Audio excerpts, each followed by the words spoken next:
Hi everyone, welcome back to Family Pepper Hut. ഇന്ന് ഞാൻ വന്നിട്ടുള്ളത് ഒരു മാവ് വെച്ചിട്ട് തന്നെ രണ്ട് വിധത്തിലുണ്ടാക്കാൻ പറ്റിയ മധുരപലഹാരങ്ങളുമായാണ്. വെട്ടിപ്പൊരിച്ചതും കൈതക്കൊലയും. നമ്മുടെ മലബാർ ഏരിയകളിൽ കാലങ്ങളായിട്ട് ഉണ്ടാക്കി പോരുന്ന കുട്ടികൾക്കൊക്കെ ഇഷ്ടപ്പെടുന്ന പെട്ടെന്ന് തന്നെ ഉണ്ടാക്കിയെടുക്കാൻ പറ്റിയ പലഹാരങ്ങളാണിവ. പിന്നെ നല്ല അടുപ്പുള്ള പാത്രങ്ങളിൽ സൂക്ഷിക്കുകയാണെങ്കിൽ കുറച്ചു കാലം കേടുകൂടാതെ നിൽക്കുകയും ചെയ്യും. അപ്പോൾ നമുക്ക് ഇതുണ്ടാക്കാൻ ആവശ്യമായ സാധനങ്ങൾ എന്തൊക്കെയാണെന്ന് നോക്കാം. ഇനി ഇത് ഉണ്ടാക്കാനായി ആദ്യം തന്നെ ഒരു കപ്പ് മൈദ എടുത്തിട്ടുണ്ട്. ഇനി ഇതിലേക്ക് 2 ടേബിൾ സ്പൂൺ പൊടിച്ച പഞ്ചസാര ചേർത്ത് കൊടുക്കുന്നുണ്ട്. പൊടിച്ചതാണ് പഞ്ചസാര, അത് പ്രത്യേകം ശ്രദ്ധിക്കുക. പിന്നെ 1 ടേബിൾ സ്പൂൺ വീതം കരിഞ്ജീരകവും എള്ളും ചേർത്ത് കൊടുക്കുക. ഇവ 1 ടേബിൾ സ്പൂൺ തന്നെ വേണമെന്നൊന്നുമില്ല, കുറച്ച് കുറവായാലും കുഴപ്പമൊന്നുമില്ല. പിന്നെ കുറച്ച് ഉപ്പും കൂടെ ചേർത്ത് പാകത്തിന് വെള്ളം ഒഴിച്ച് നമ്മൾ ചപ്പാത്തിക്കൊക്കെ കുഴച്ചെടുക്കുന്ന രീതിയിൽ നന്നായിട്ടൊന്ന് കുഴച്ചെടുക്കണം.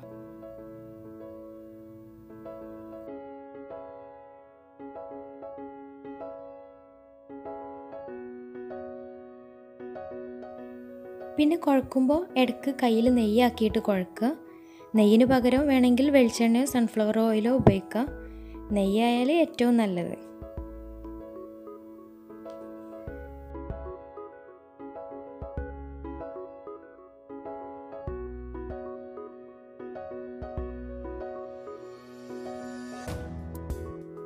അപ്പോൾ നമ്മുടെ മാവ് നന്നായിട്ട് കുഴഞ്ഞു വന്നിട്ടുണ്ട്. ഇനി ഇവ ചെറിയ ഉരുളകളാക്കി ഉരുട്ടിയെടുക്കണം.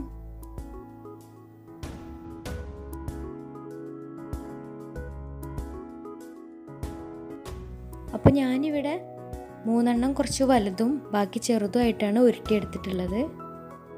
ഇതിൽ ചെറുത് കൈതക്കൊല ഉണ്ടാക്കാനും വലുത് വെട്ടിപ്പൊരിച്ചതിനുള്ളതാണ്.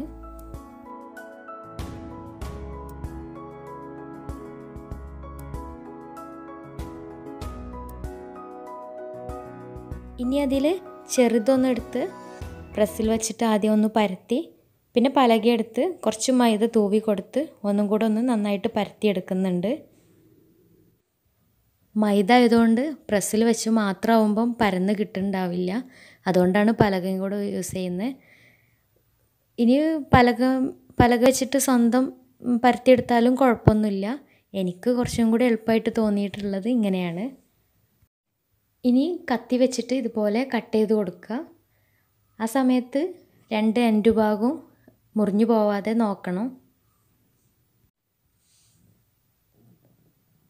ഇനി 2 ഭാഗവും ഇതുപോലെ ഒന്ന് മടക്കി കൊടുത്ത് മറ്റേ ഭാഗവും ഒന്ന് നന്നായിട്ടൊന്ന് പ്രസ് ചെയ്ത് കൊടുക്കണം.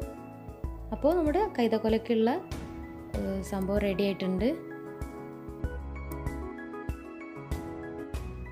ബാക്കി രണ്ടും ഇതുപോലെ ചെയ്യുക.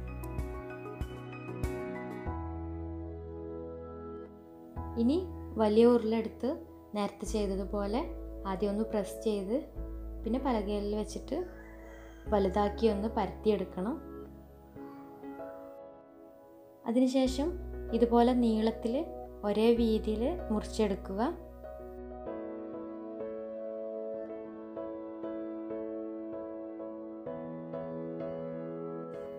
ഇനി ഇവ ഓരോന്നും ഡയമണ്ട് ഷേപ്പിൽ മുറിച്ചെടുക്കണം. ഏത് ഷേപ്പ് വേണമെങ്കിലും ഉപയോഗിക്കാം, ഡയമണ്ട് തന്നെ ആവണമെന്ന് നിർബന്ധമൊന്നുമില്ല.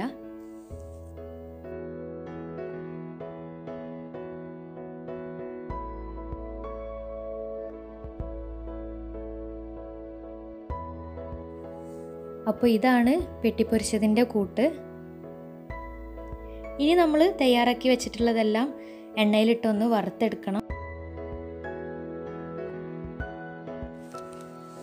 അപ്പോൾ അതിനായി ഒരു ചീനച്ചട്ടി അടുപ്പിൽ വെച്ച് എണ്ണ ഒഴിച്ച് നന്നായിട്ട് ചൂടായി വരുമ്പോൾ ആദ്യം വെട്ടിപ്പൊരിച്ചതിൻ്റെ കൂട്ട് ഇട്ട് കൊടുക്കുന്നുണ്ട്. അതൊന്ന് ബ്രൗൺ കളറാവുമ്പോൾ കോരിയെടുക്കുക. ഒരുപാടങ്ങ് ഡാർക്ക് കളറാവണ്ട, അപ്പോൾ ടേസ്റ്റിൽ ചെറിയ വ്യത്യാസം വരും. അപ്പോൾ അത് ഒന്ന് ശ്രദ്ധിക്കുക.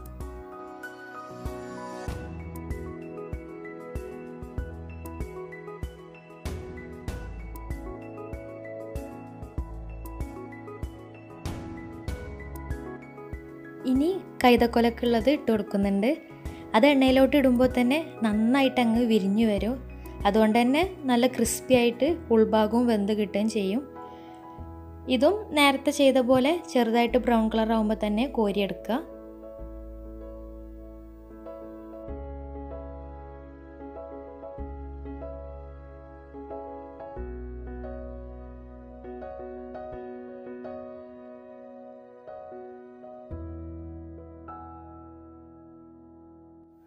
നല്ല ക്രിസ്പി ആയിട്ടുള്ള നല്ല ടേസ്റ്റുള്ള ഒരു പലഹാരമാണ് ഇത്. ചിലവർക്കൊക്കെ അറിയായിരിക്കും.